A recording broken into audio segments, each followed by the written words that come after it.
everyone. Today we've got a 2004 Chevrolet Suburban two-wheel drive up on the lift here for a vibration concern at speeds at and above 70 miles per hour. Let me show you what I found.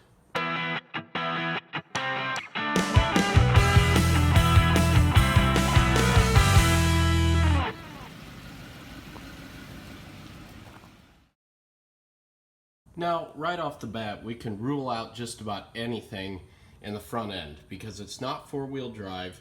There's no components that may be sticking, no CV shafts that may be going bad. As long as all your suspension and steering components in the front are tight, don't have any excessive play in them, then your best bet is to go towards the rear axle. So I started at the front of the rear drive shaft here, and I was looking for maybe a bad U-joint or play here, and as you grab the drive shaft, you can see that there's a little bit of play, moves up and down a little bit. However, don't let that fool you for the play that is normal in the end of the tail shaft here on the transmission. I got to looking closer, and after I inspected these U-joints, I found out that they're new.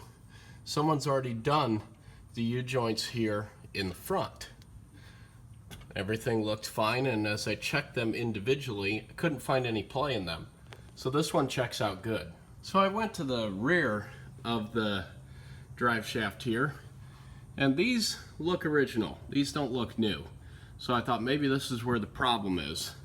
And sure enough, you grab the drive shaft here and check it for play. Eventually you get to one section here. See that play? You take a closer look at the U-joint there, and you can see that it's definitely starting to come apart right there. So that was the cause of our vibration at speeds at and above 70 miles an hour. I'm surprised it wasn't noticeable even at speeds lower than that. So what I wanted to do is get this vehicle up to 70 miles an hour here on the lift. And I'm going to try something. I've never done this before, so I'm not sure how it's going to turn out. I'm going to set the camera up here on slow-mo, and I'm going to aim it right here at the U-joint and the drive shaft, and maybe you guys can see some of that play as it's spinning. So let's see how this turns out.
Now, that wasn't the very best of videos, but you could still see some vibration here in the drive shaft as well as the rear axle.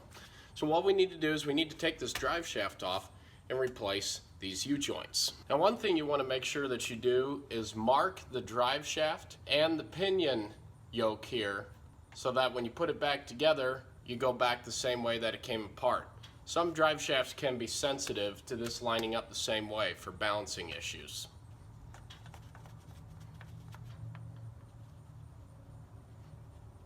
This Suburban has four 11mm bolts that attach the drive shaft to the yoke flange here.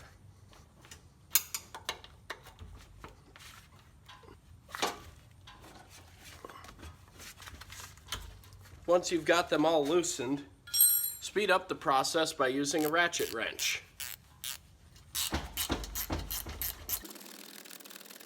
Once you've got the end caps loose, separated from the yoke, Take a little pry bar here and separate the drive shaft from the yoke.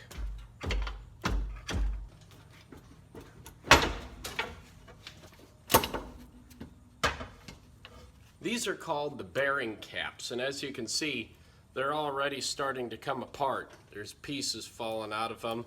This one here on the drive shaft, as you can see, has some play in it. So what we'll have to do now is take the drive shaft out of the vehicle, set it on a workbench, and then press the U-joint out of this drive shaft. And removing the drive shaft is easy. It just slides right out of the tail shaft of the transmission, just like that.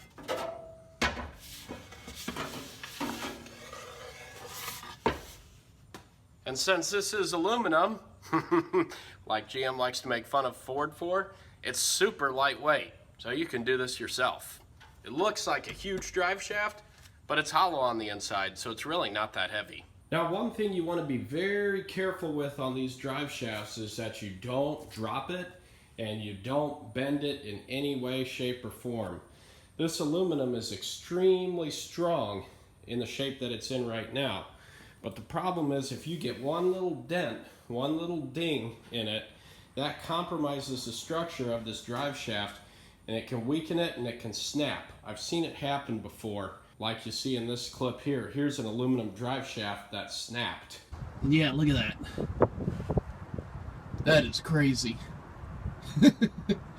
Wow. This thing is light as a feather.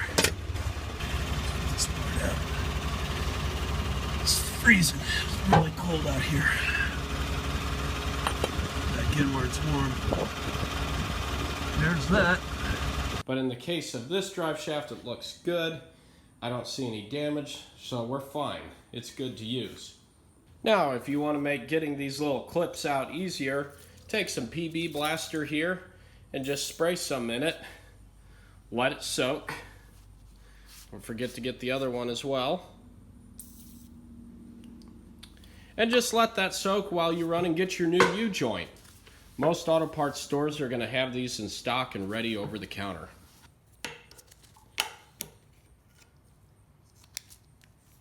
Now, there are multiple different ways you can remove a U-joint from a drive shaft, but one of the things I like to use is a ball joint press. And the reason being is it presses on the U-joint here and supports the bottom of the drive shaft. You don't need a hammer, it's a steady motion, and it's quick and easy.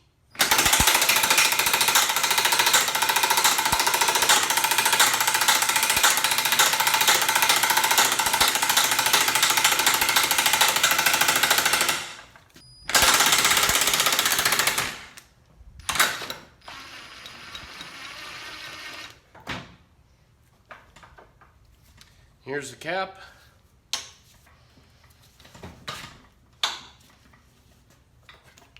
Out comes the old U-joint. Now, take a look at this and you can see exactly what caused it to fail here. See how it's all dry in there? And the bearings are completely gone. So, what happened was it was starved of grease, it dried out, and took all the bearings out with it until there was nothing but dust and rust left. And that's what caused the U-joint failure. Now let's press the new one back in.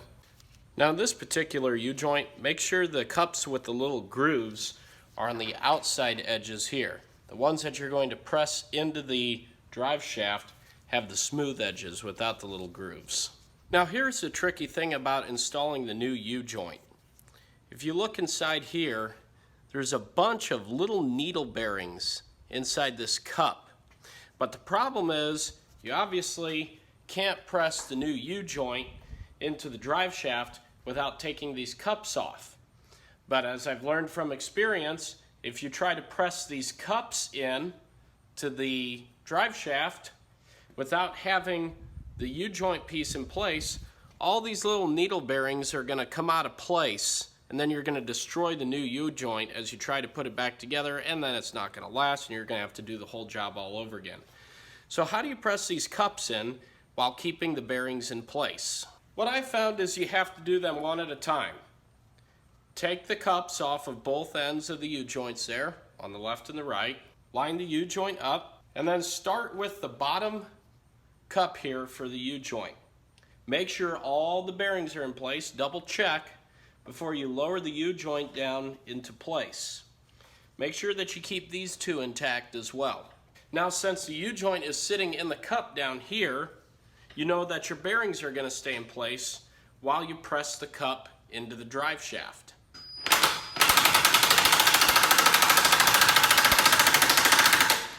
Then do the other side.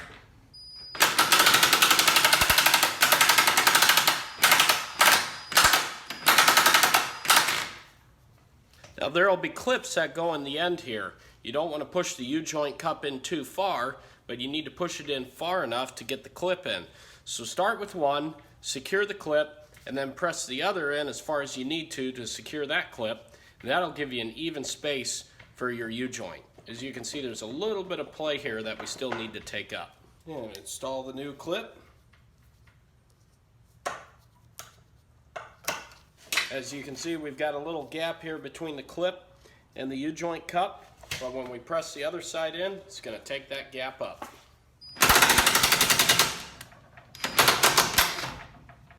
And install the second clip. Now with the drive shaft back in the truck, you'll need to install the other two clips, and they're different than the ones that we installed on the drive shaft itself. And the reason being is because these two clips that snap on to the U-joint cup here actually prevent the U-joint cup from sliding out, and they're going to hit against these little cups here, the little brackets that hold the U-joint cup in place. And what that does is that prevents it from sliding out as the centrifugal force increases as the drive shaft rotates. Once you made sure you got your lines lined up from the previous marks, tighten up the little U-joint cup brackets here. Get all those nice and tight. Now, one last thing. This particular U-joint has a little grease fitting, which is nice so you can actually keep it greased. It just tightens up with the flathead screwdriver. And using a grease gun that looks like this, grease the U-joints and they'll last a long time.